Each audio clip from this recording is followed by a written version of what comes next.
are now listening to the sounds of the Bald. Black. Bald. Black. Bald. Black. Bald. Black. nerd. Nerd. Black. Bald. Black. Bald. Black. The homie Red Hood Wade is up. Black. Nerd. My man Woke Bar Doom is up. Black. Nerd. You know that Brandon Norton is up. Black. Nerd. And the man who made this beat is up. Black. Nerd.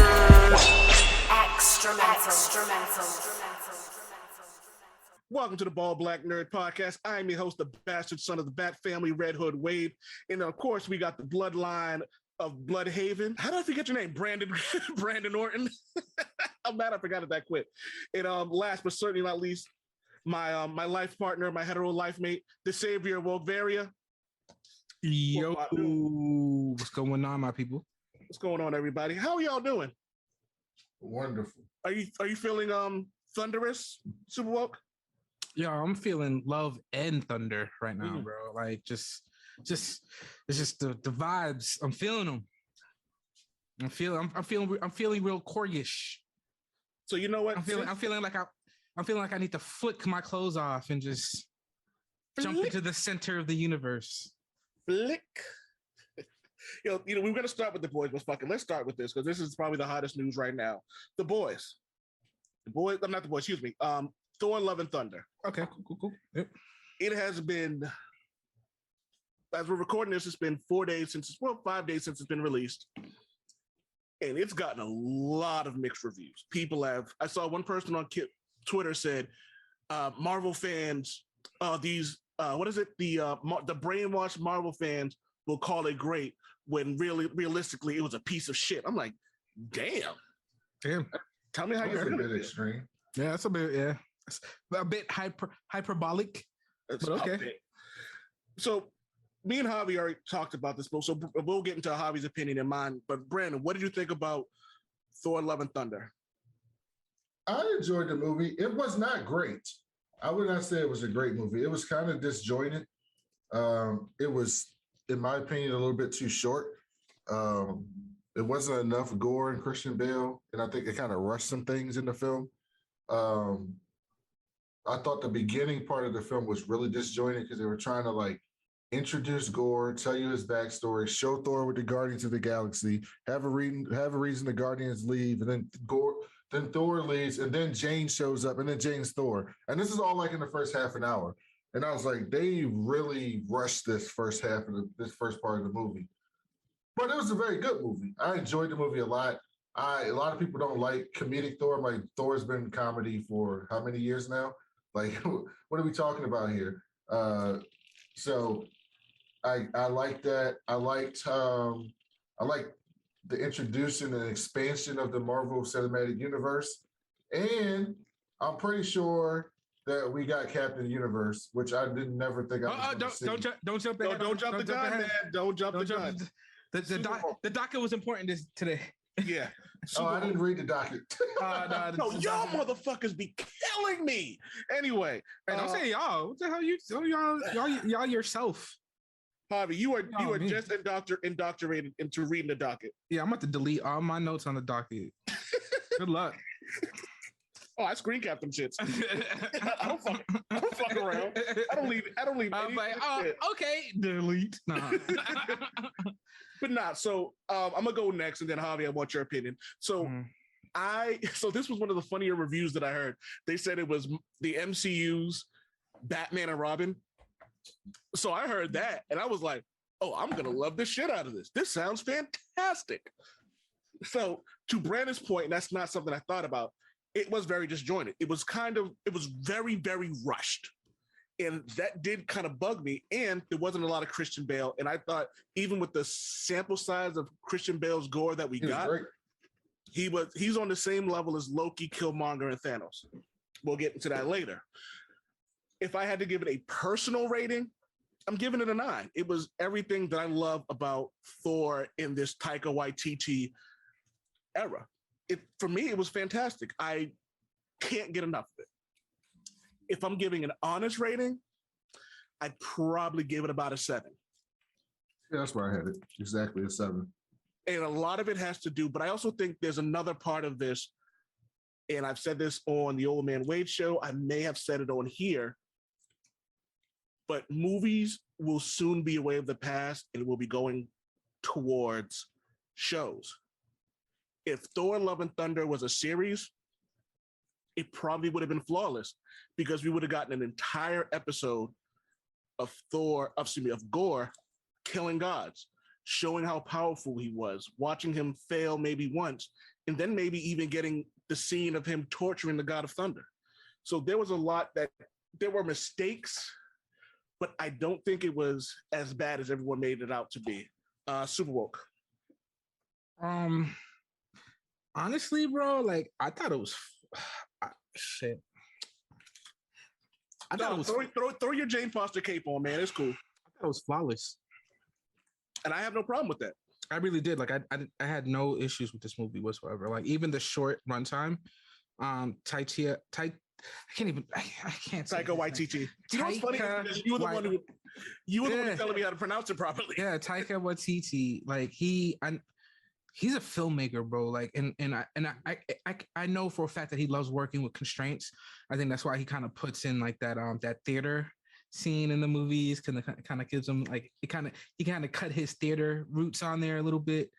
But the short runtime, I was afraid when I first saw that because as a fan of God of Thunder, Jason Aaron's God of Thunder and Mighty Thor. I'm like, how are you going to put all of that shit in less than 2 hours? And honestly, he didn't even try to do it. But what he did do was he perfectly encapsulated the type of character growth Thor had to go through after confronting a character like Gorr. And it's going to rock the MCU. Like, I think in a lot of ways, this is probably the most impactful to the future of the MCU, but we'll get into that later. So Javi, why didn't people like it? Why didn't people like it? If you could, like, because for you, it was a flawless movie. Because it wasn't the Thor they wanted. I don't know what they wanted. I don't know what people want, to be honest with you. Like, I can tell you why some people didn't like it. Like, but obviously, go ahead, Javi. No, I just think that it's honestly, and Brandon, you might disagree with me or not, but like I just think it's not the Thor they want. I don't think I think it was cheesy, but I think it was cheesy on purpose. I think it was supposed to be campy in a lot of ways. That's why you see a lot of harkening back to classic Thor. It's funny because the MCU is funny. I don't know one MCU movie that didn't have some type of comic relief other than maybe Winter Soldier. But even Winter Soldier had a lot of comic relief. It started with the on your left, Anthony Mackie smiling. There was a lot of comedic moments in that. There's no such, to your point again, Howard, there's no such thing as a Marvel Cinematic Universe that doesn't have jokes. Shit. The scenes, there were a lot of scenes in Doctor Strange in the Multiverse of Madness that were like funny, that weren't supposed to be funny, but they were like this what mouth, dude. The theater was cracking up when he said that. Yeah, and then what's his face? I just one more thing. One of the main things I've seen on social media was, I didn't like it because the Hulk wasn't in it, and I'm like, yo, first of all, why would the Hulk be in this movie? Why? It got shit to do with it. Why? But sorry, go ahead. So Brandon, so I'm gonna put on my film critic hat because I used to be a film critic. I was in a film critics organization. I don't know why Brandon doesn't give us some articles on oldmanwade.com. Why do you gotta put me on the spot? Because I'm an asshole. I haven't written in a long time. So, but I used to be a film critic. You have a platform you can write on anytime. Just saying. Doug, all the stuff that you say on Twitter, you can do it in long form and just have a fucking blast. Just say all the shit you want. We'll censor the swears and anyway, go ahead. So why didn't people like it? But I'll put on my film critic. So Javi's 100% right. There are a lot of people who's just like, this is not their Thor. There's a lot of people who were mad at Mighty Thor in the comic books and then brought it to the movie with Jane. But as a critic, there are some things that are like, I can see why some people wouldn't like. So like one thing is you brought up the comedy, right? Every Marvel Cinematic Universe movie has comedy. a lot of people haven't really understood just how tragic the Thor story has been. Like his story is like tragedy. Like he's probably one of the most tragic characters in the MCU. If you think about all the shit that's happened to him, but it's couched in comedy, right? And so a regular person, a lot of regular people see that and they just see the comedy. They don't realize, like in real life, how people use jokes and laughs to cover up pain. And that's what the story of Thor is they're telling you this painful, tragic story through jokes to cover it up, to make it palatable, to just not bring people down. And so as a result of that, Thor movies have more jokes and comedy than other Marvel cinematic. Every Marvel movie has jokes. Thor movies have more jokes, and a lot of people just aren't going to be for the fully joke comic book movie, right? They'll watch Harley Quinn for that or something like that. That's one thing. The other thing is there's some.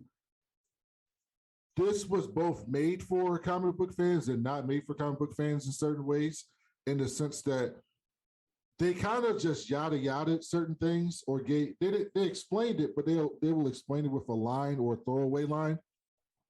And sometimes with the larger movie verse, particularly with something as complex as big as what they're trying to tell in the Marvel Cinematic Universe now, you need to do a little bit more than throwaway lines, right? It's like they had one line in the movie that said the Necro Sword makes people like get evil as long as you have it, right? That was like one line, and it just kept it moving. But if you missed that line, like you drunk your soda or ate some popcorn, and you never read the comic books before, you would be like, how did this person go from the first time we see him, his daughter dies, he sees a god, he kills the god with the sword, and now he's just traveling throughout all existence, pains of existence, killing people, right? Yeah. Like, how did he get to that? Like, you skip a lot of things. Like, I read, Taika Waititi did an interview, and they said there's in the deleted scenes, there's footage of like how he was trying to get all those religious markings off his body, and he mutilates himself. That's why at the end of the movie, you see scars on him. They cut that out of the movie. There's another scene. There's other scenes of him actually killing gods. And there's see him. There's another one where I guess Christian Bale screamed, and I guess the scream was so like guttural that they didn't think they could keep the movie at PG-13 if they released said scream. Yeah, exactly. And so if you're a layperson watching that, right, you're like, yo, what is going on? Like, how is like this escalated fast, right? So I can see regular people not getting that. And then there's the last thing is, and I know you and Javi, so I knew you all weren't going to be like this. But there are a lot of comic book fans who love Gorr the God Butcher.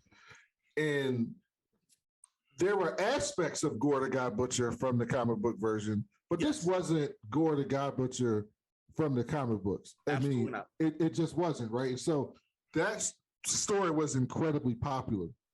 And so most people like you, me, and Javi can, say, okay, I get it. And like my biggest thing is always, does it have the core of the character? It doesn't have to be the exact character. Does it have the core of the character?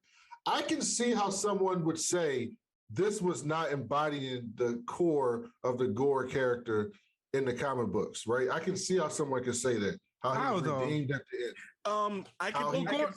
Gorr was kind of redeemed at the end as well. I mean, he wasn't at the end of God Butcher. He realized that he was, in fact, the thing he hated the most. I don't know if that's redeeming or self-realization. All right. The difference is like Gorr in the movie redeemed himself by not going through with his plans. Gorr the God Butcher in the comic books, he didn't do anything to kind of redeem himself. He was just his son, quote unquote, killed him. Like, you know what I mean? It was. I think it was more I don't even think it was self-realization. I think it was just the shock of realizing who you are, or even what you've done. Like, you know what I mean? Because I don't even think I truly believe that if Gorr the God Butcher could do it all again, he absolutely would. Just if you watch the movie, right? If you watch the movie, right? If you're not a comic book fan, I'm gonna give you like two perspectives really quick, then we can move on. If you're not a comic book fan, right, and you watch the movie, what you see is a guy living in a desolate environment in the desert. Your assumption is this has always been his home. that he's lived on this desert environment because they don't show you like this is what it used to look like, and it used to be full of green and water and this and that. And now it became desolate. They just show you him on this desolate environment. So it looks like he's living in the Sahara or somewhere where there's no water. He can't get to any water. His daughter dies. And then he finds this oasis after his daughter dies, and it's a guy there chilling, right? And you're like, that's like really quick. And you're like, so then he just goes on, he has this motivation, right? If you're a comic book reader, what you know going into the movie, like Javi knows and like Old Man knows, and like I know, is that it's been bad for a long time on his planet. A lot of his people were getting fucked over. His tribe outcast him because they said he was a non-believer because his wife died and his daughter died and other people's people were dying. And he's looking at them like, why are y'all still worshiping these people when they're just killing all of our people and not giving us anything? And all of that stuff motivated him to go and do what he did, right? So when you read and this is what Old Man talks about the TV show, when you read the books, you know that. But in the movie, when you're trying to introduce that and you're trying to tell us what Thor's been doing this whole time, since we last saw him in Endgame, leaving with the Guardians, and you're trying to tell us that, and you throw on us that Jane has cancer, who we haven't seen since Thor 2, or really since Thor 2, and that she's now a Thor as well. But what do they want? But what do they want? You can only do so much. Well, Javi, you're talking. Hey, that's the point. Maybe you shouldn't try to do so much. His family died in a drought because the sun was killing the sun killed his family. He saw the sun god. Yeah, the son literally killed his family. They his died daughter. In the drought. The son killed them. He sees the god of the sun. Killed her. Sees the son, the god's son. And he's like, "Fuck you!" And he's like, "Shit, you killed my family." And not even just said it. He did it in the most arrogant fucking way possible. Like I laughed at him in front of flower bitches. Yeah, and I'm not. And Brandon, I know you're channeling. I know you're channeling what most people are saying. So I'm not. It's not on you necessarily. No, I don't believe that. I'm just talking from objectively. But then I'm saying like, but then the sword, the Necro sword, all black. They call it all black in this, right? Mm-hmm. You can hear it whispering and manipulating him from the beginning. It disappears and shows up in his hands. Like you gotta know some shit's gonna happen. Like, yeah, but why did it do that? Why? Who gives a shit? It did it. Why exactly? But you're talking about a person who doesn't understand these things. I know, but then they're gonna complain about the movie was too long and boring and it was mad exposition and all this other shit. How it is. Relax, bro. So the point of to kind of end this and move on to the next thing, I truly believe that I think both of you guys are right in this situation. The problem is, and I'm gonna say it again, movies have become obsolete. People want more.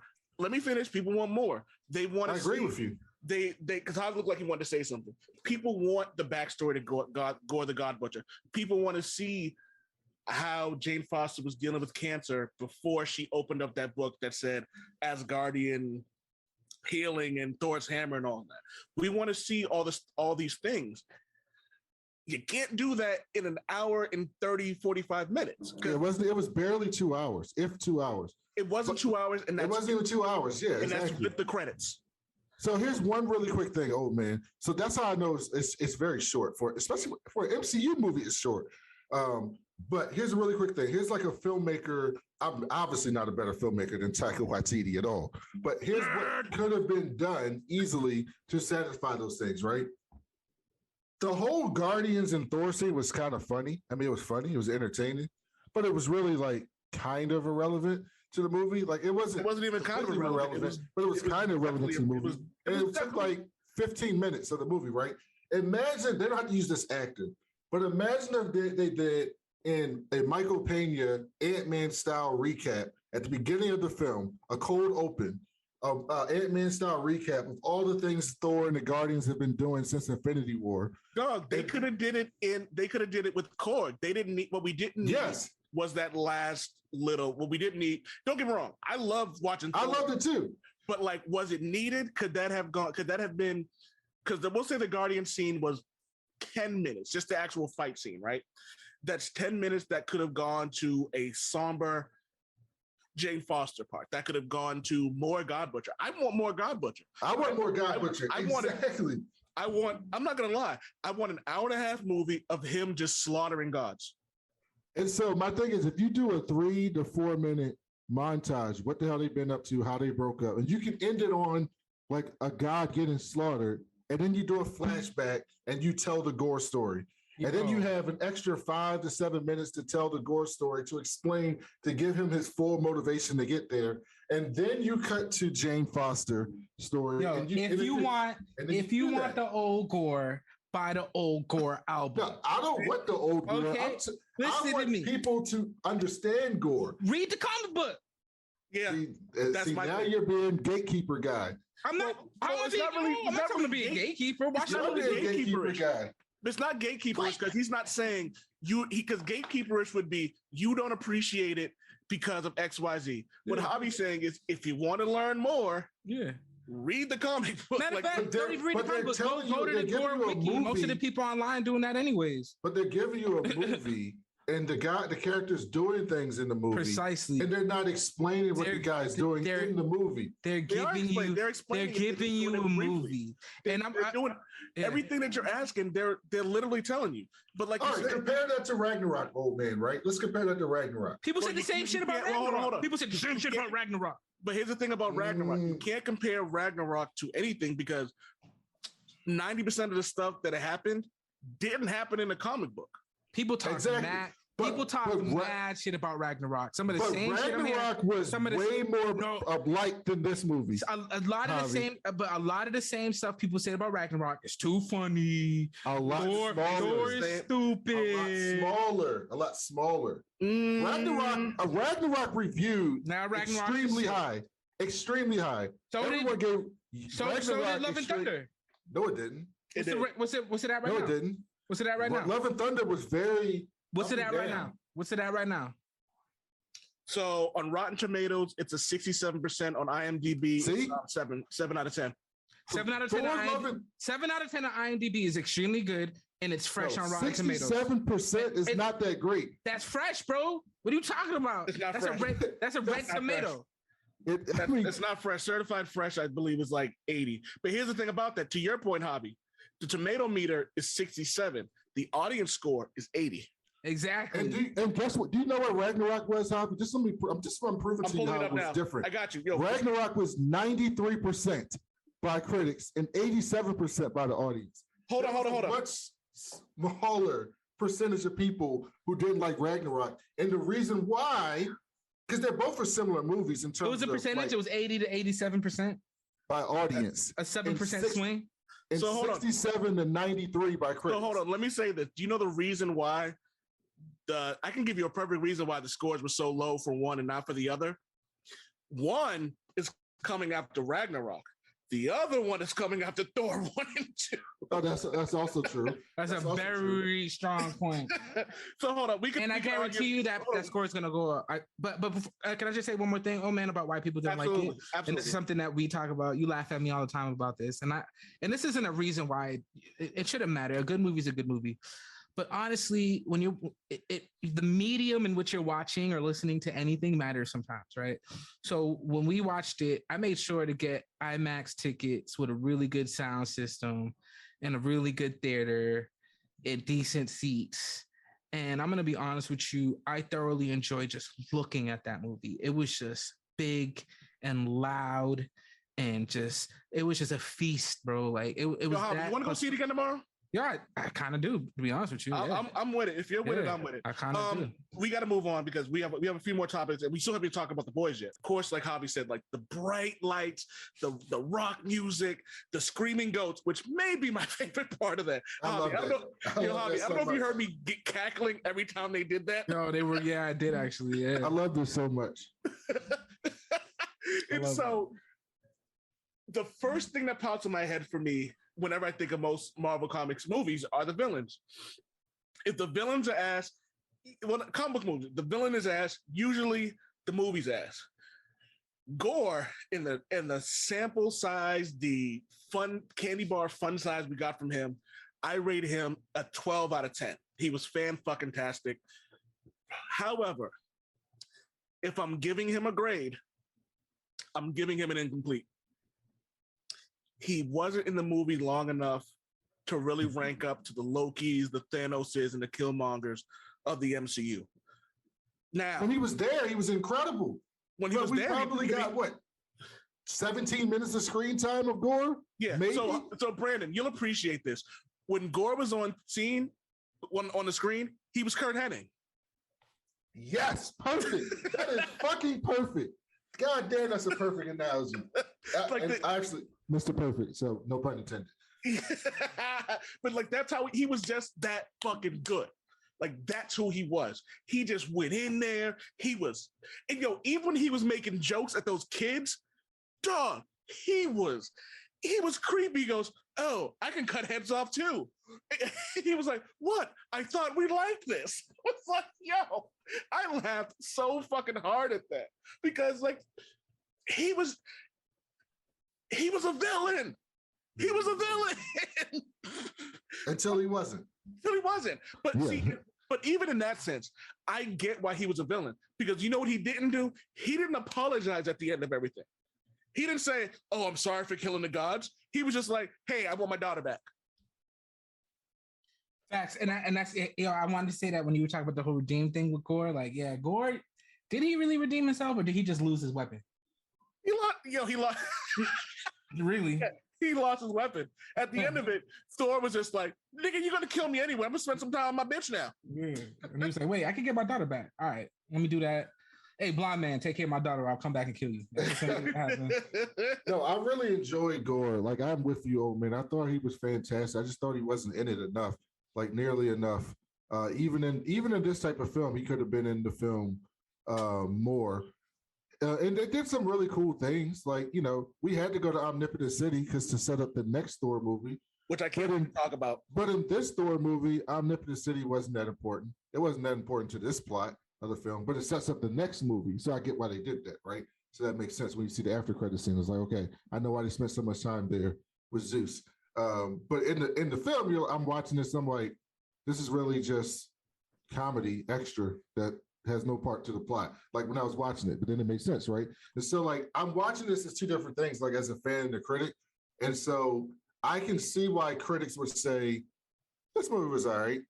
And why fans would say, like, as a fan, I'm like, yeah, I really enjoyed that movie. It was so much fun. Like I can see that. And so as a critic, I can see why people would be like, yeah, that was interesting. And so that's kind of the response that you're getting. And then you get the comic book nerds who, like I said, a lot of people are like, I'm honestly a little shocked at how much Javi likes this movie, because I know how much Javi likes Gorr in the comic books and comic book Gorr. And this was kind of a departure from him. Like he was not nearly as powerful as Gorr in the comic books. Listen, I knew from the beginning of the movie I wasn't getting anything, like it wasn't going to be the comic book stories, right? I knew from early on, Jane Foster, like immediately, people knowing immediately she's Thor, the fact that Gorr and Thor didn't interact when he was young. Like there's a lot that they just couldn't fit all of it. You just couldn't fit all of it. And honestly, Gorr, that you have Gorr in the original God of Thunder series, right? But Gorr's come back multiple times in King Thor storylines, and that character also evolves, becomes way more evil, becomes a definite god of killing gods. But if I want that Gorr, I could always read that Gorr. I read those comic books maybe 3-4 times a year. What about this one, Javi? Another complaint that people have is, what do you think about this? Another complaint that I've seen that people have, and that I get to an extent, I don't feel as strongly as they do, but I get it to an extent, was that we all know these superhero movies, the superhero is going to come out on top, but we want to see some adversity for the hero. At no point in this film did you think that Thor was ever in trouble. And they even had a specific part where you would have thought Thor was in trouble, except that they told you that Jane was coming to save him, right? Like in the part where Jane came to save him at the end, imagine if they didn't cut to Jane in the hospital with Mjolnir coming to her and she looking at it like she's got to come save Thor. Imagine if they don't cut to that and Thor's just getting his ass whipped. Yeah. And then Jane Foster shows up. You just see the hammer come in and with a lightning bolt, and it's her saving the day. Right? Well, I'm glad you brought up one thing like about Thor. I forgot exactly what you said, but it reminded me of a critique that people had about Thor in this movie. And I gotta object to it. So Thor is like 1,500 years old in the MCU or something like that. I think he's close to that. Like, and he's a god. I think one good thing this movie did was show just how much it showed that Thor actually is the strongest Avenger. Like there's no doubt. There should be no doubt in anybody's mind that Thor is just on a whole. Still going Wanda, but we can have that conversation. I would love to see that happen. Actually, to be honest with you, I don't think it's whatever. That's a different conversation, right? But Thor is extremely powerful. He sees the world. Well, you can tell from this movie that gods don't show emotions or handle emotional things like humans do. That's one of their defining characteristics. They don't really have love in their hearts or compassion or empathy or anything like that. Thor, as much as he's had character growth, Thor has always kind of been aloof. And not because he's an idiot, it's because he's like, yo, these guys are ants to me, right? Like, I'm going to come help these people, but I'm their god. I defend Midgard, and that's it. The thing that defines him and separates him from gods is that he has something to lose. Gorr talks about that in the comic books. He also talks about that in the movie to some extent, and that's his love for Jane Foster. He also gets that there's some parallels of that with Odin and his adoption of Loki, right? That sets Odin apart, and it seems like he has true love for his sons, right? So the character growth isn't about him being an idiot and becoming smart or whatever like that. He's and it's not about him almost dying. Like, and even in the comic books, no matter who Thor fights, even in God Butcher, there was always this sense that Thor is gonna be okay. Like, no matter who Thor fights, you never go like Thor's gonna die. Like, that's never. He got his ass whipped repeatedly. In that story by Gorr. But you also got to remember in that story, this is young. This is really young Thor, and young Thor rocked Gorr. Gorr always remembered his fight with young Thor. Young Thor was just rocked him. He was like, "Who are you the god of?" He goes, "Thunder." Bang! Boom! And that was the first time. But even then, even at the end of it, he knew the only thing he could do was like, I need to expel most of my power to Asgard to keep King Thor out of the way, because he knows he's a threat. And even in that book, that God. So I hate saying these words, but Brandon is right. Because there's one thing that I really wish could have been. It was actually, no, Brandon, you're right and you're wrong. You're right in the sense that it would have been good to see something that solidified Thor as being the greatest god of all time, like we see in Thor the God Butcher and then in God Bomb. However, we find out that Thor is in fact the greatest god in the middle of the movie when all the other gods stayed scared and he went on to fight. So you're both caught Zeus's right thunderbolt. Yeah. Like, psych, whoop, flick this, motherfucker. Yo, I just love. Here's an example, man. In Ragnarok, right? The first time we see Hela interact with Thor, it's like a wrestling storyline, right? You build somebody up to bring them down, right? So in order for someone win to matter, they have to beat someone that matters, right? That's basic pro wrestling, right? Yes. We built up Thor's Mjolnir hammer through all those movies as this like impenetrable, unstoppable weapon that can't be stopped.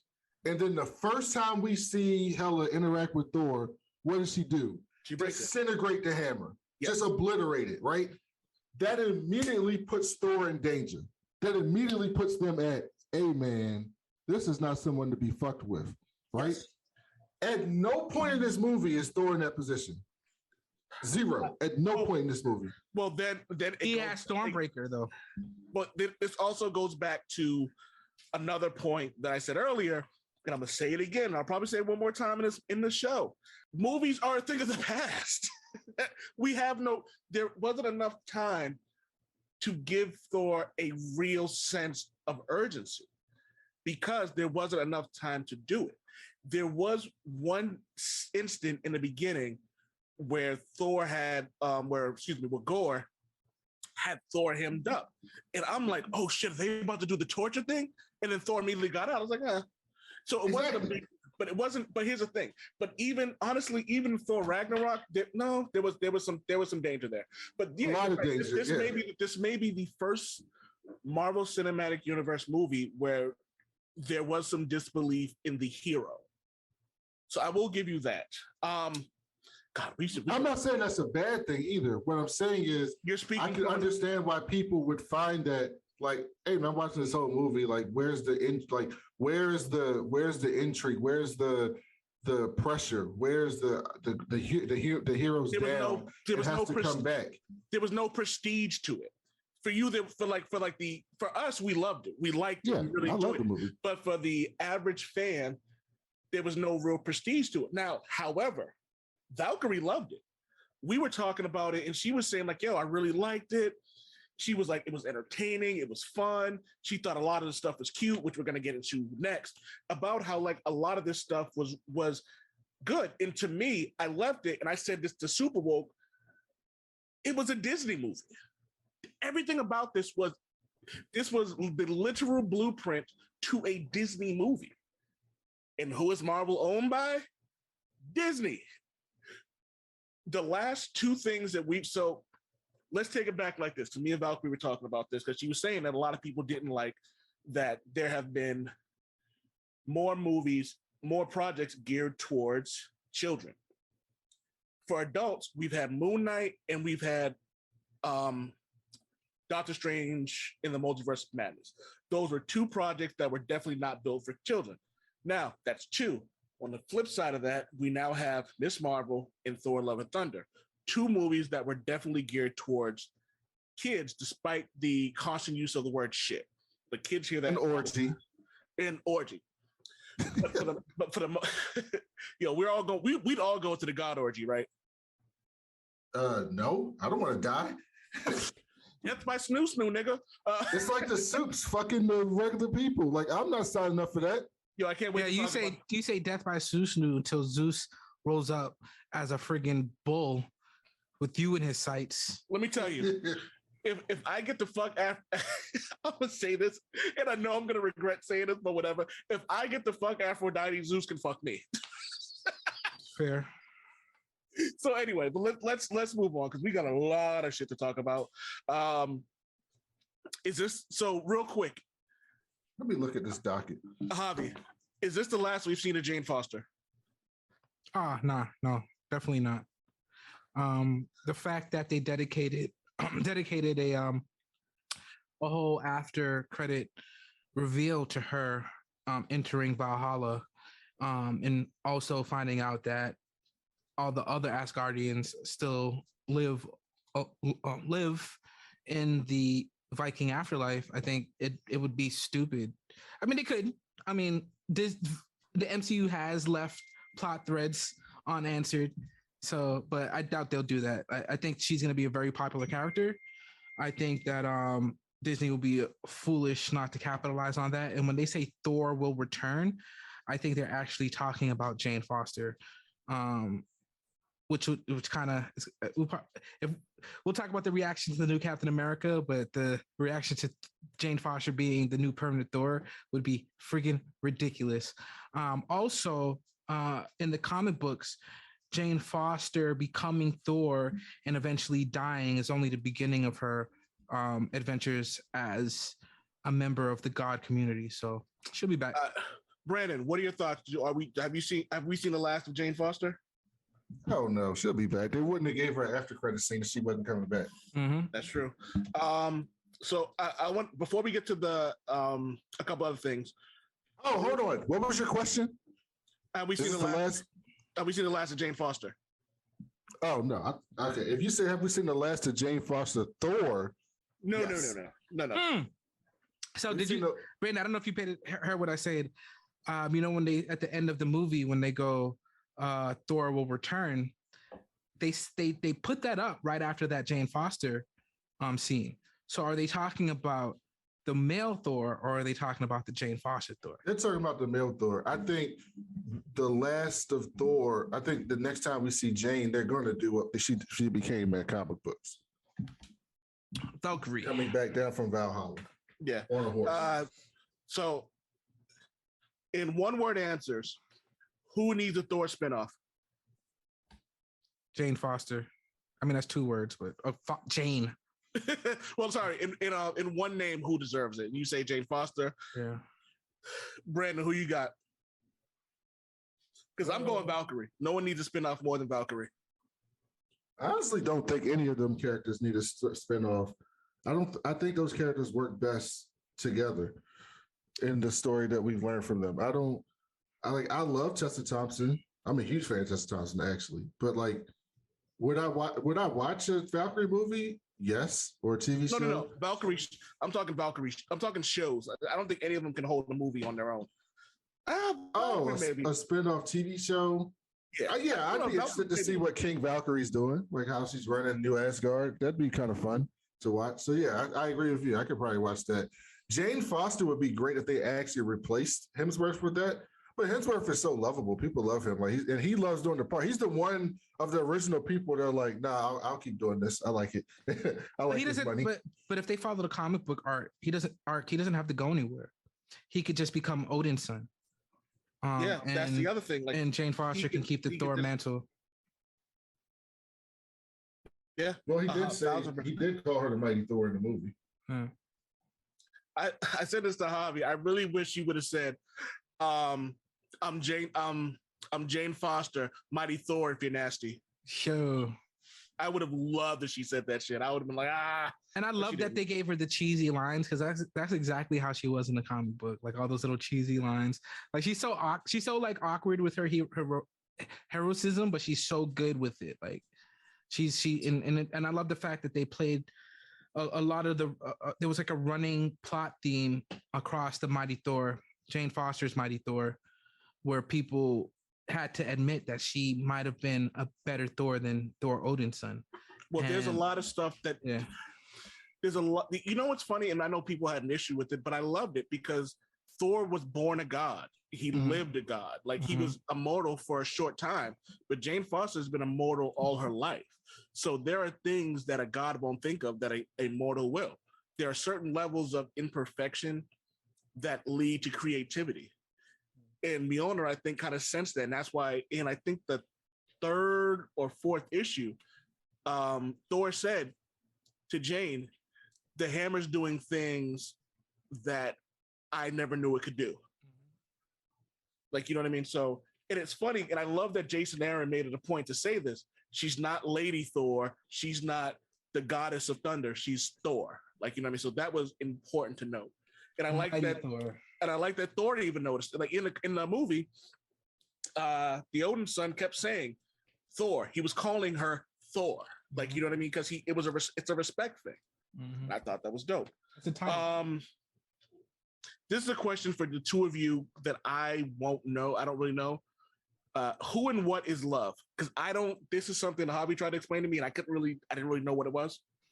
Love is Captain Universe. Captain Universe has the Enigma Force, right? And it travels to different people. And Captain Universe in the comic books is the Enigma Force comes from eternity, and it's like eternity's guardian or something like that, something to that extent. And so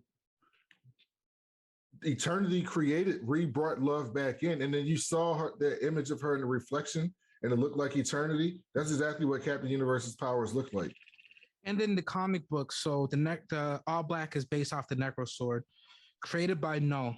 Null being an aspect of the One Below All, existed in a universe without light. So the Enigma Force is the opposite of that negative light energy.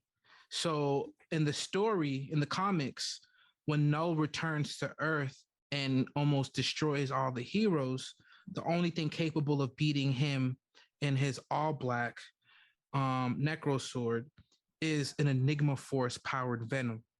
So it makes sense. I think and because she may be Captain Universe or part of the Enigma Force, if that's true, I doubt this is the last we'll see of All Black the Necro Sword or whatever force is behind that. I think the force behind that may end up being the big bad of these next couple of phases of the MCU.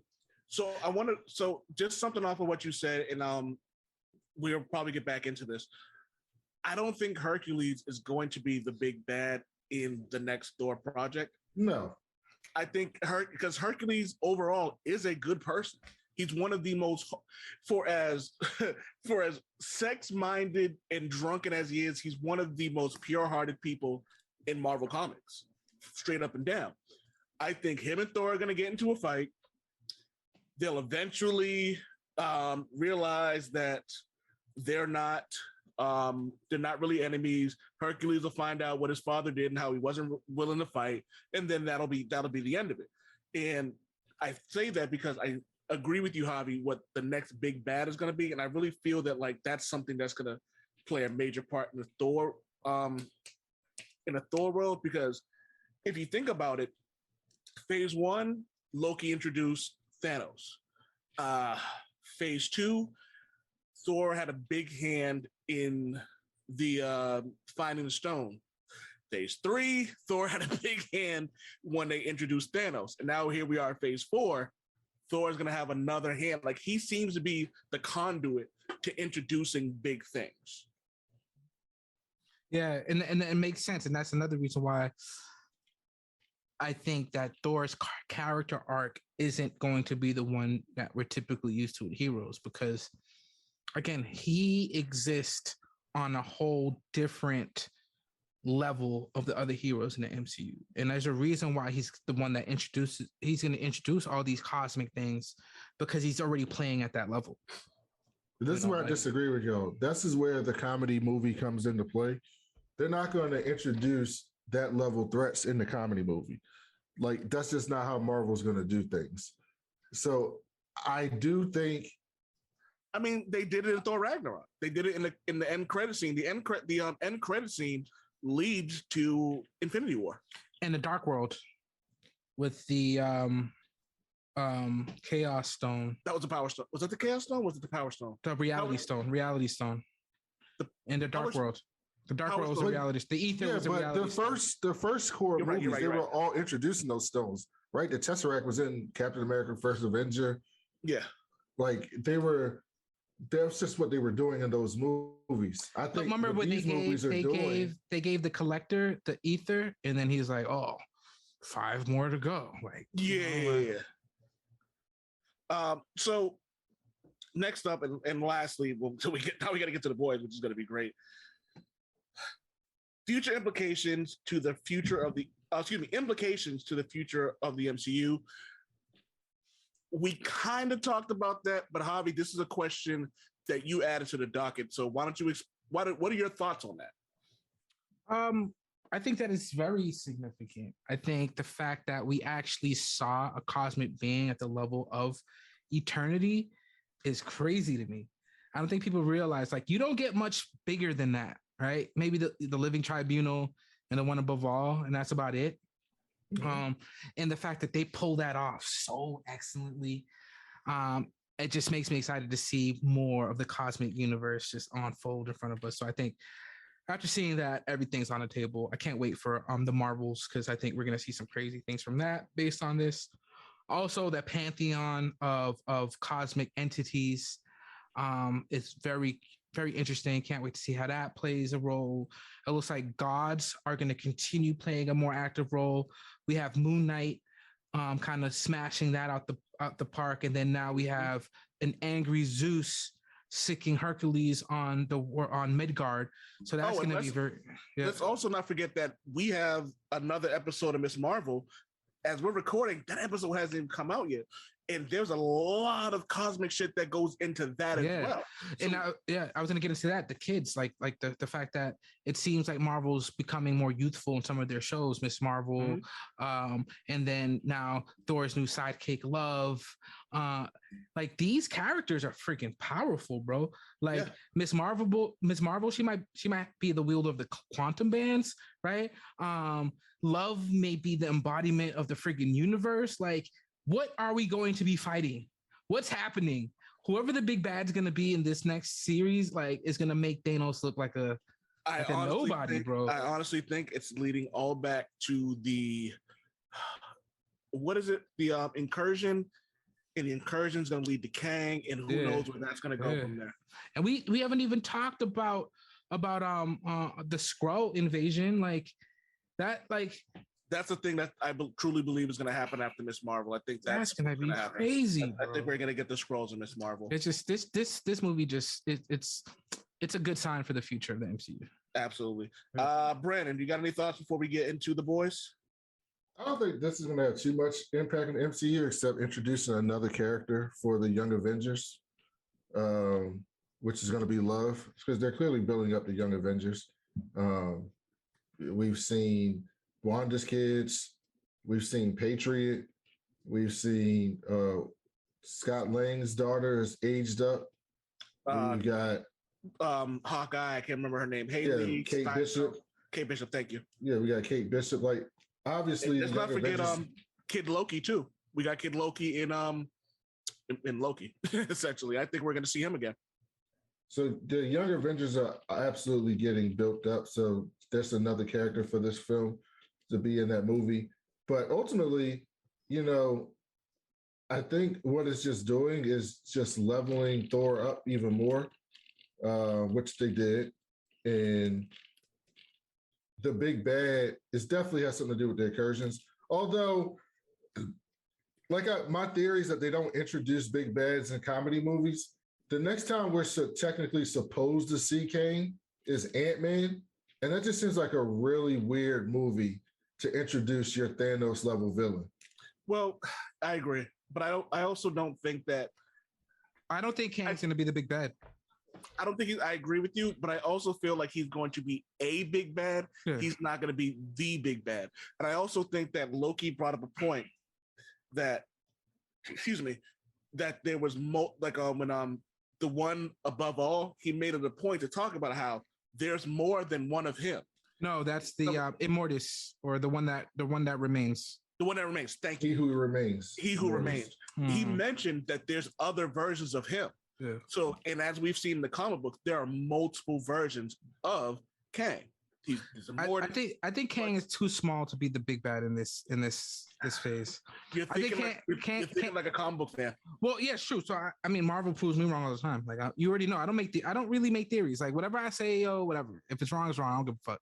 Listen, Marvel listens to us, and they do the opposite of everything we say. Yeah, it's been proven.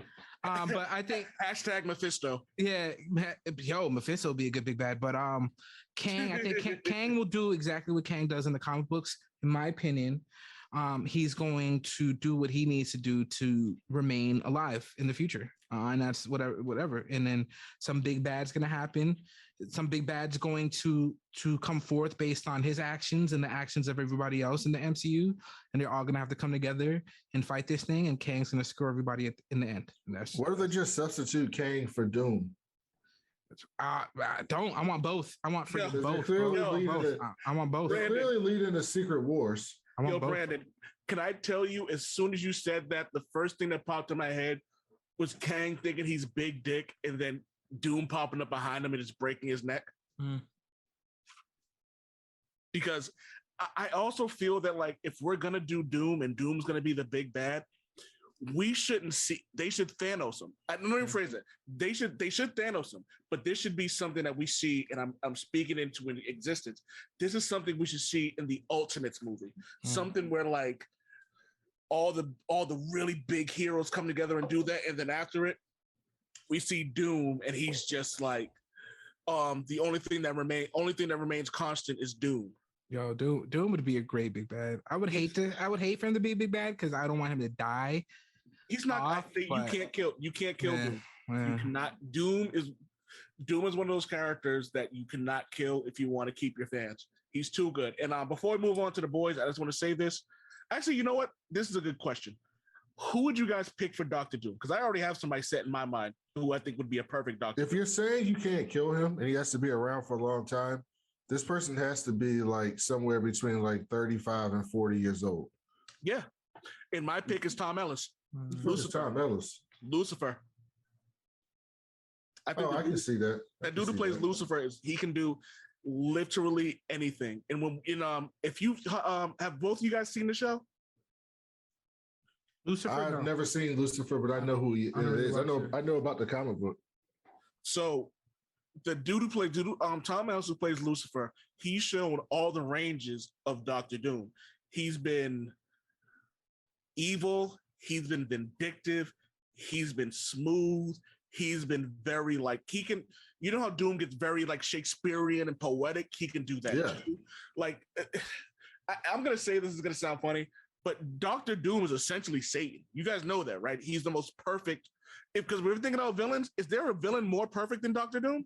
No, there is not a villain. No, he's Marvel's best villain. Mm-hmm. He is Magneto. He is the Magneto's not a villain.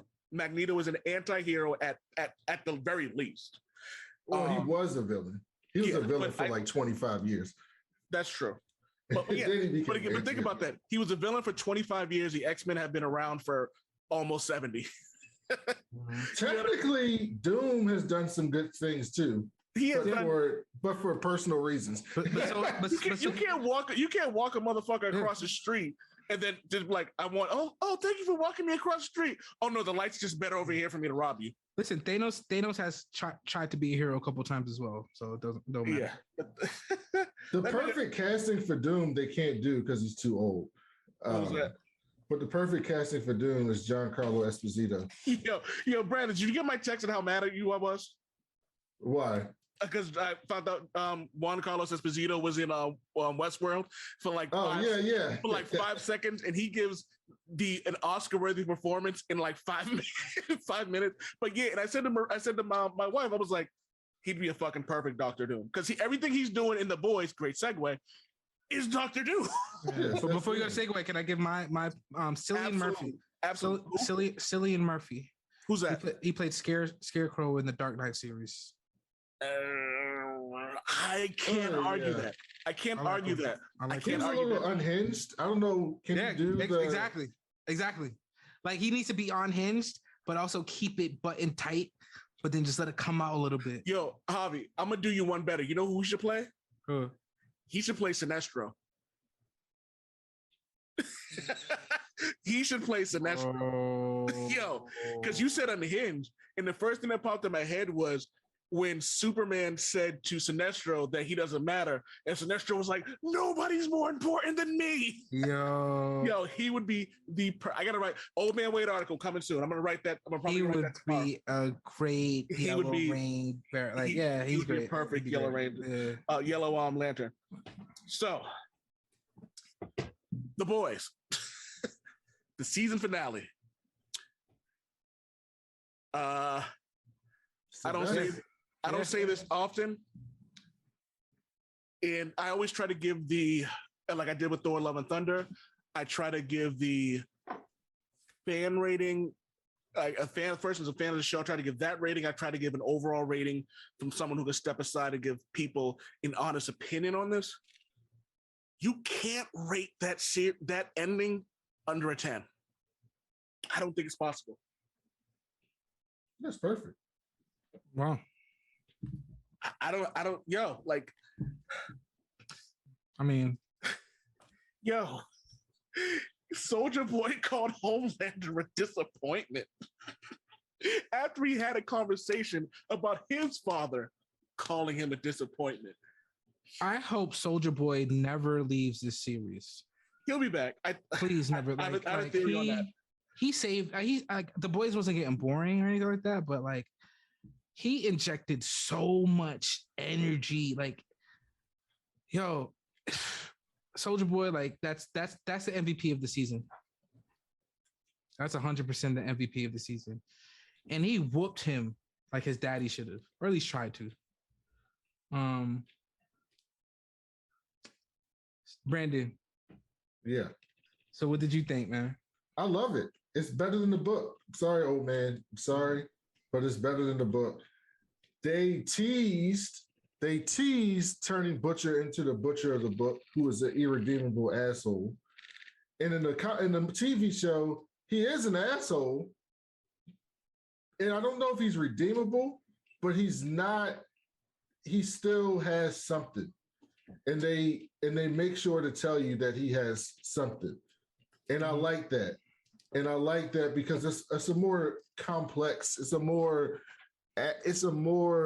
relatable version of that character than the character in the books. And so I love that.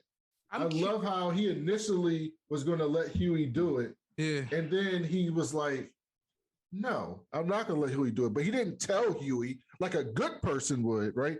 A good person would tell Huey, he's not a good person. He's still an asshole, but he does something good in the most asshole way by let me tell punching you, the shit out of him and locking him in the bathroom. Yo, Butcher in the comic books would have let Soldier Boy kill fucking Ryan and absolutely he would have. 1,000% he would have. Yeah, he would have. He absolutely would have. He would have allowed Huey to shoot up again. I don't think he would have. The only reason I don't think he would have let Huey shoot up is because he needed. I think he loved Huey. He loved Huey like his own little brother, and I think that was something that connected very well to the comic books to the show. Is that I don't think he would have let him shoot up again because he learned because of who he was, and he needed someone to stop him. But that's another story for the time. So, Brandon, who's the antagonist and who's the real villain of this season? The real villains are the people egging on Homelander. Because here's the thing with Homelander, right? I'm not trying to say Homelander's sympathetic, but Homelander is a dude that had no parents and no friends and grew up from a test tube in a locked building, right? And so all Homelander wants is community. And as the strongest man in the world that just happens to be a blonde-haired, blue-eyed white man, his community that he's finding, because he has no life skills, he doesn't know how to do anything the right way, are the worst people in the world. Yes. And the worst people in the world are Janine's stepdad, who's fucking horrid. Todd. Fuck Todd. Fucking worse. That guy that threw the drink at Homelander's son was a piece of shit too. I just want to add that. Oh, so I'm glad you brought that up. Each one of us here impulsively would have done the exact same thing if they threw a drink at our kid. Yo, if I was Homelander, No, I wouldn't. No, if you were no, Homelander, not if I'm Homelander. That's the absolutely reason why I wouldn't do it. Do you know why you do it if you're Homelander? Because he's lived the past decade thinking to himself, I can do whatever the fuck I want. And the one time he was contested, he got helped. And so impulsively, when you're in that situation and you've never been spanked, we all do the same thing because we don't know any better. Now, the three of us would react differently in real life. Like what I would have done probably is I would have probably lasered right at his feet and scared the shit out of him. Javi would have reacted differently. Brandon would have reacted differently. But in reality, what he did in reality was he threw a cotton ball at his son. you didn't know that. You threw something at my son, bro. I don't know what's in that. And he also That's essentially what happened. Matter of fact, you threw friggin' whatever at Homelander's son. Are you stupid? And technically, are we sure he was throwing it at his son, or was he throwing it at Homelander and they hit his son? Because those aren't the same things. Although they have the same result, they aren't the same things. That's stupid, bro. I that was just a stupid move. I just feel it was a very stupid move, but you know what it comes right back to the that was stupid. You're right. but here comes a thing that I think we all talk about, and something I've said on the Old Man Wade show. And when I tell people, I'm like, some people have never been punched in the face, and I don't mean that literally. Some people have never dealt with adversity and or consequence. That was somebody who didn't understand consequence. And what did he do? He threw something at somebody who could literally throw you into the sun. Mm-hmm. You know what I mean? So like what can you do? Like what's the phrase? Play stupid games, win stupid prizes. Mm-hmm. You also got to take it in the context of the movie, of the TV show, right? So in that world, the people are heroes, right? So even though they think Homelander's an asshole, they think he's an asshole hero, not an asshole mass murderer who will let a plane of people die and laser people for no fucking reason, right? So in that world, they're like imagine in the DC universe if someone heard some bad shit about Superman, like Injustice Superman, right? Injustice Superman did some fucked up shit, but even Injustice Superman would not have lasered a random fucking dude like that. Like we all read that comic book. Justice Superman wouldn't have done that. Let the story continue. He was cracking. Yeah. but also the part about that is with Injustice Superman, despite all of his fuck shit, there was still some good behind it. Like, you know what I mean? There was still a purpose behind it. Homelander is self-serving. Right, but the people don't know that. The people just think Homelander is a hero that's an asshole, that's turned into an asshole, not a fucking person that will laser you in front of people. But here's the thing, the way they shot that, oh man, this is why you were absolutely right, that is a 10. The way they shot that showed you the vulnerability of Homelander. Because when he did that, he did not he was the face he made was like, I fucked up. Because the last time that happened, he lasered the crowd, but that was in his mind. It was like a daydream. This time he lasered the person in real fucking life, and he said, and the way they shot it was like, oh fucking shit, I just did this in front of all these people. And then when the people fucking cheered, that just said that's the end. Like there's no coming back now. He's done. Do you know the scariest part of that scene?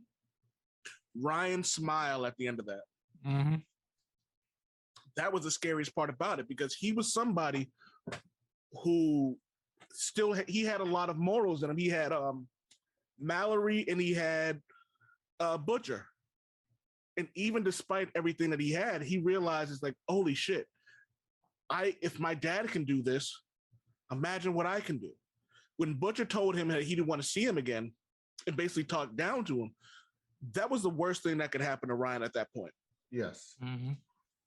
And when he realized like that, like I said, he was like, because I'm willing to bet money in season 4, Ryan is going to say, I can do whatever the fuck I want.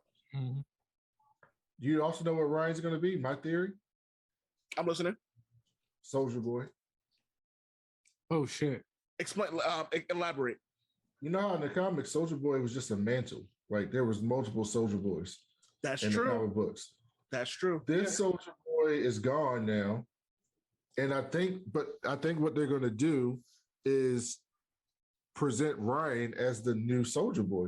He's going to get his own suit, and he's going to be like a kid superhero, child of Homelander. Well, Homelander, I'm interested to see Homelander still murder somebody in the middle of the street. So I'm very curious to see next season the blowback on that. Who's going to stop him? There's nobody. I mean, actually now people can stop him. There's Temp V out there, so you can stop him now if you're lucky enough. But I'm very curious to see what happens with that. I'm as far as who the villain was, for me, Homelander was a villain. He always has been. Like Homelander's like having every nuclear weapon like in one place at one time that could go off just because people don't like them enough. Also, Soldier Boy was worse than Homelander. He was, but he's not more powerful. I disagree. He dude, and regardless, like I don't want to get into that beef. That's between y'all two. I'm not like one's a racist asshole and one's a fucking geneticist asshole who's also racist. So fuck them. But one of them's much more powerful than the other. So you know what? Kill the more powerful one. Kill the one that could probably destroy every government on the planet in 10 seconds. Kill that one. And then we'll deal with the old school shield holding guy afterwards. You know, we know we could take him down. You know what I mean? Like, so I'm very disappointed in the fact that Homelander isn't dead right now. So frustrating. So before we get to the next question, fuck Ryan. I have a no. So yeah, fuck Ryan. Javi, I'm gonna send you some audio to play. Actually, I could probably play it now since I am online. And you have a good mic. Yeah, I finally have a good mic that I can actually play it. Let me know if you guys can hear it. Why do I care so much what people think about me? Not that part, because that's just an ad that no one gives a shit about. Here we go. My people are so smart. And you know what else they say about my people? The polls. They say, I have the most loyal people. Did you ever see that? Where I could stand in the middle of Fifth Avenue and shoot somebody and I wouldn't lose any voters, okay? It's like incredible. No, they say Trump will. So, did you guys hear all that? Yes, sir. Yeah. So the question Javi proposed, which is a very good question. It's the best question that anybody could ask. Was, is Homelander Trump? And so me and Subo talked about this. And that's been a thing on Twitter, is like, Trump, Homelander is Trump. And then someone who was an idiot was like, oh, well, The Boys came out in 2007 and Trump's election was this. And then someone was like, yeah, the show recently came out during the Trump administration and it's been updated since. And he literally did exactly what Trump said he would do and didn't lose a fucking person. So, Javi, since this is your question, is Homelander Trump? Yes. Next question. Now, it's complicated, like everything is, but I think that the closest person in recent history, and they make it obvious, they put it on the nose, is Trump, right? And I think it's not just Trump. I think it's just white male mediocrity given life. The fact that, yes, white men do have privilege, but in a lot of ways, a lot of times it puts them in positions that they're not ready for.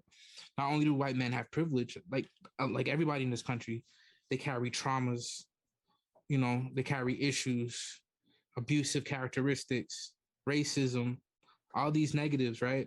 And nobody calls them on it like they call us on it. As the former head of Vought said, I can't just run around like you and do whatever I want because I'm a black man. That is a white man's privilege. That is a white man's privilege, right? So we're seeing the consequences of that in a world where, they're superheroes. And it's one of the reasons why I love it, is that you can really pull out analogies and metaphors about the real world. So yes, Homelander is Trump, but he's not the only metaphor, right? Homelander's Trump.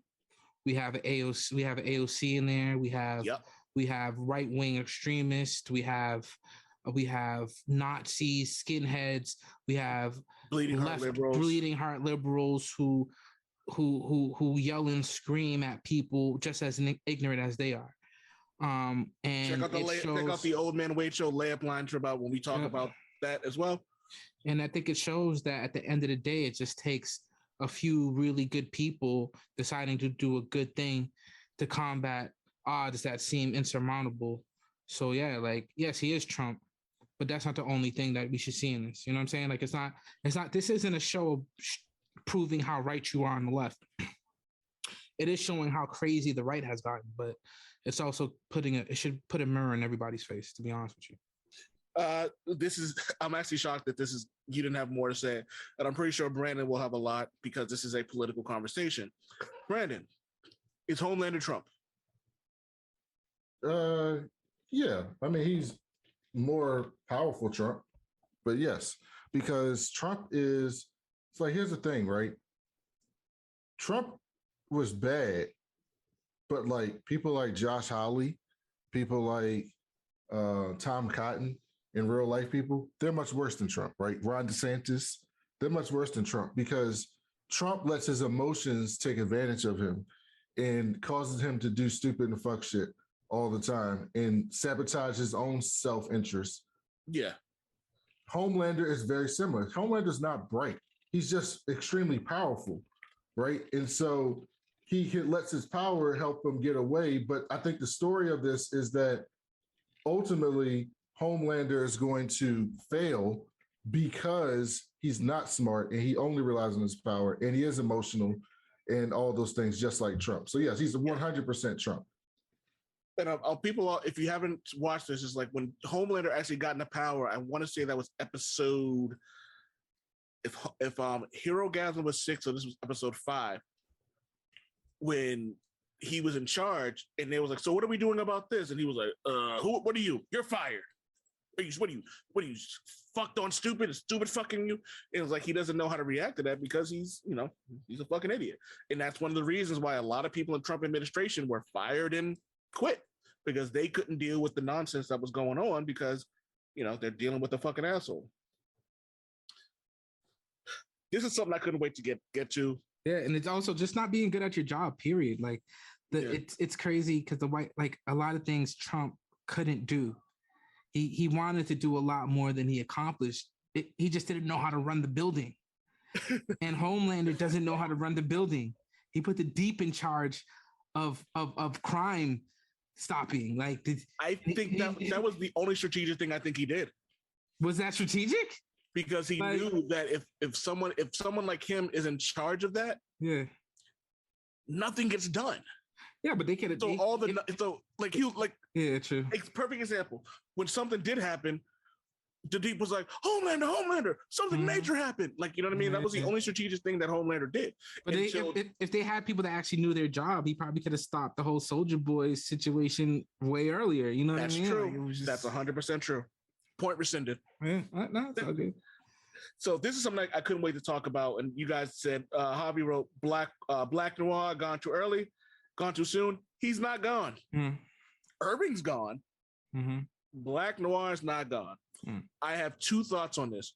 Either Black Noir is going to come back as Soldier Boy, or Black Noir, or we're getting the boys ending from the comic book when Black Noir comes back and it's essentially just Homelander.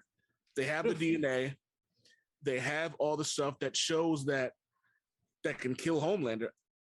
Black Noir will be back in episode 5, episode 4. What if Ryan becomes Black? What if Ryan becomes Black Noir? Won't happen. He doesn't have the same size or build, so that's not going to happen. Yeah, especially considering that Butcher only has about a year to live, which we'll talk about later. You're right. It won't happen.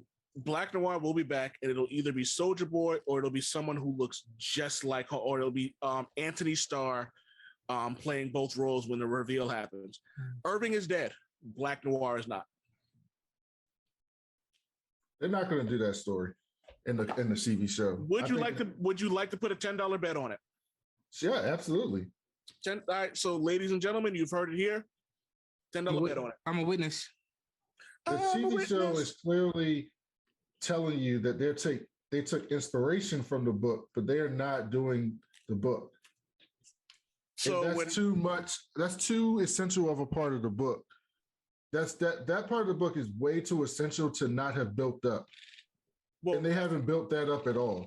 They haven't built that up at all. It's essential. So you can, and to the point we were talking about when we were discussing Thor: Love and Thunder, or I'm calling it Gorr: Love and Thunder. Ha!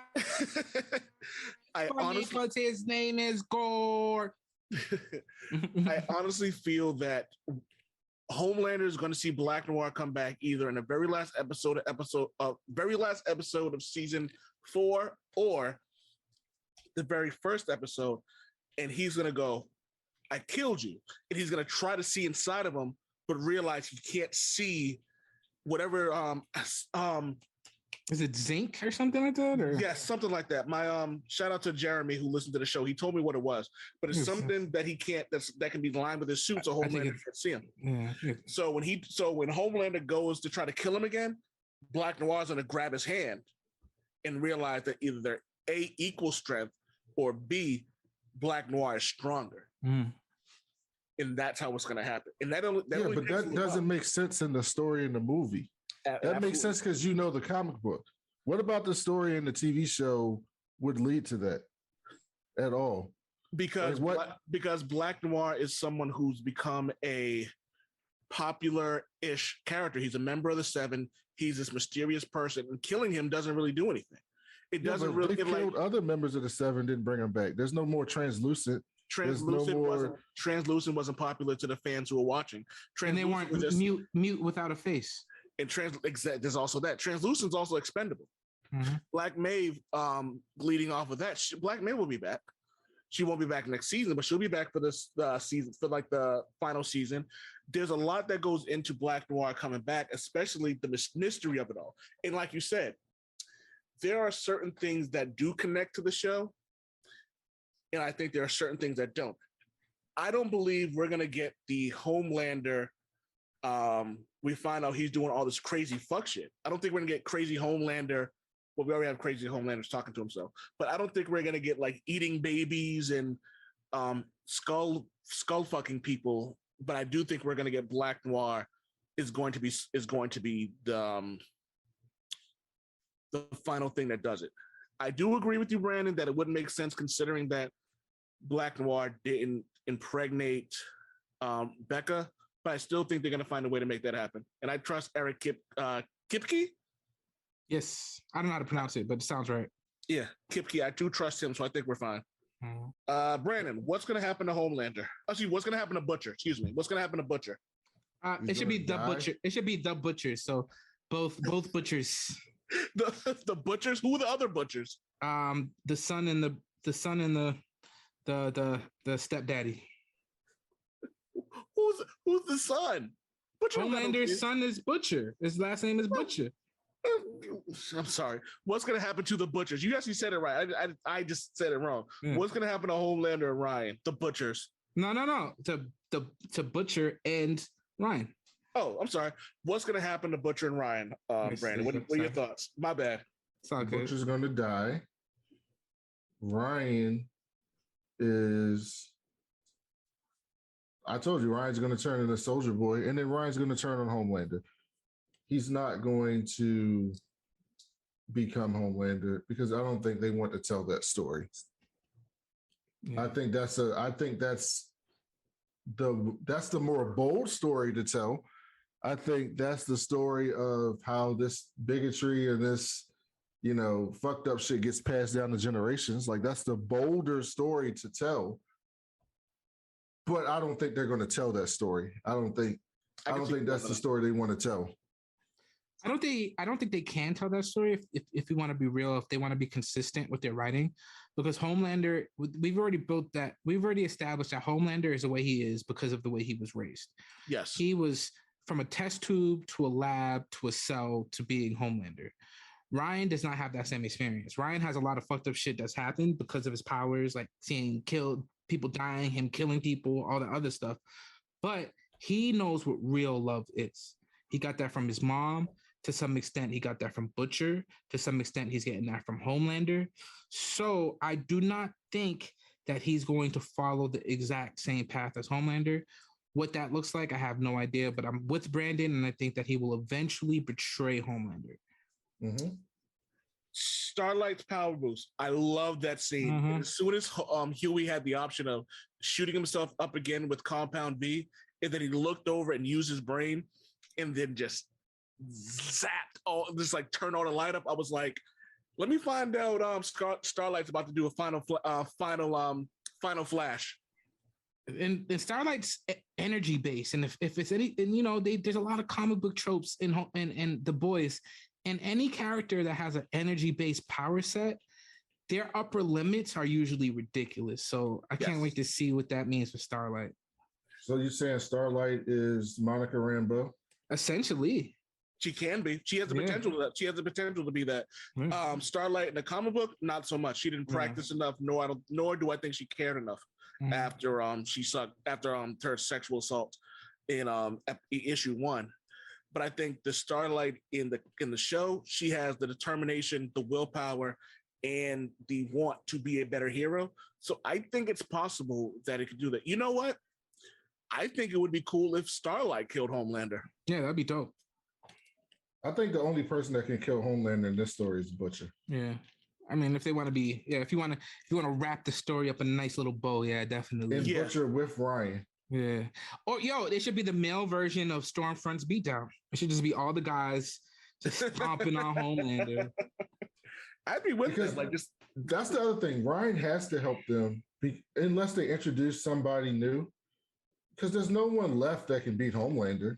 Well, Butcher with Temp V, I think with enough help with his skill set, I think with his not his power set, but his actually skills and fighting and all that stuff and strategy, I think him and a couple of heroes, Starlight, I think they can take out Like 5 heroes, because him and Soldier Boy couldn't do it, and Soldier Boy was damn near strong as Homelander. They almost did it. Well, only because of Soldier He Boy's did have him power. down. Yeah, they almost got him.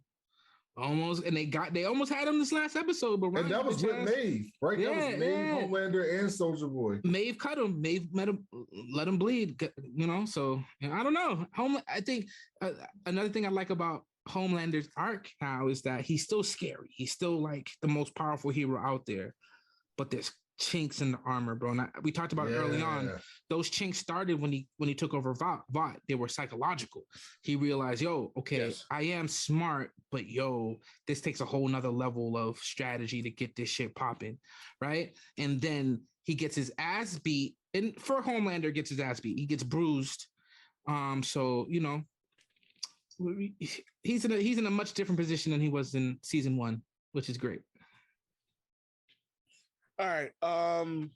So last does Maeve take Compound V again, old man? No, I don't think she does. I think we're gonna see her again. I think in season 5 or whenever the last battle with the 7 is gonna be, I feel like they're gonna ask her to, and she's gonna say no because she's in a good place in life and she doesn't want to.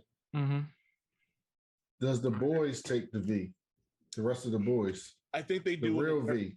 I think they do take it when it comes down to the final battle, but I don't think that it actually happens until the last battle actually comes. Because I don't think they're gonna take it until they realize there's no other course of action. I think Butcher does. I don't think any of the other heroes do, but I think Butcher does. And I think he does it to save his life. I think yes, Huggy. Thank you, Huggy. I think Huggy injects him with permanent V to save his life. Yes, I was about to say, I think they're going to make it that permanent V is a thing that can save his life. And I think Butcher is going to decline to do it because he doesn't want to become the thing that he's been hunting. He'd rather die than become a suit.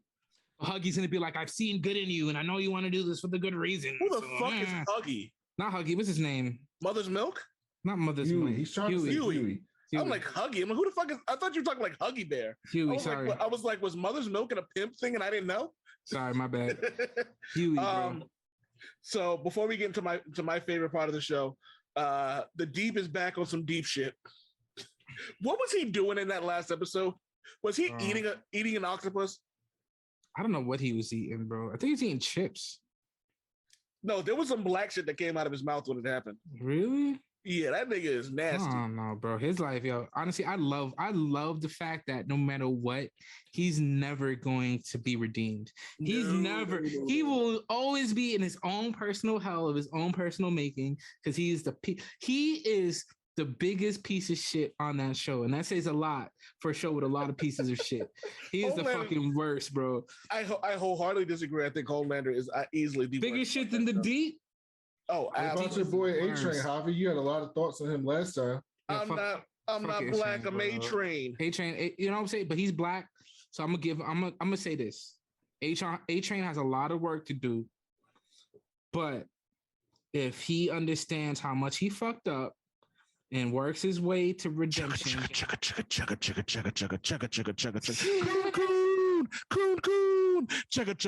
Coon. Facts, bro. It's hard, bro. It's hard. A-Train's a hard one, bro.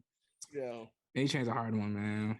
Yo, fuck A-Train for now. I'll wait to see what he does later on, bro. That's a hard one. He killed that dude. He killed the racist superhero. So you get 1 point. He's at -50 right now. So yeah, I'll give him a -49 for that.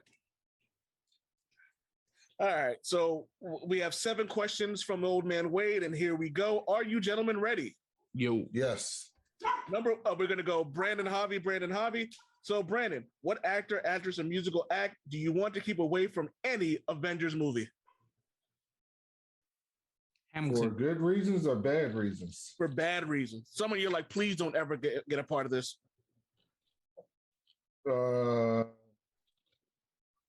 Beyonce. Damn. Damn good answer. Super woke. Damn. Honestly, it has to be an actor. Can it be anybody? No, actor, actress, or musical act. Actor, actress, or musical act. Oof.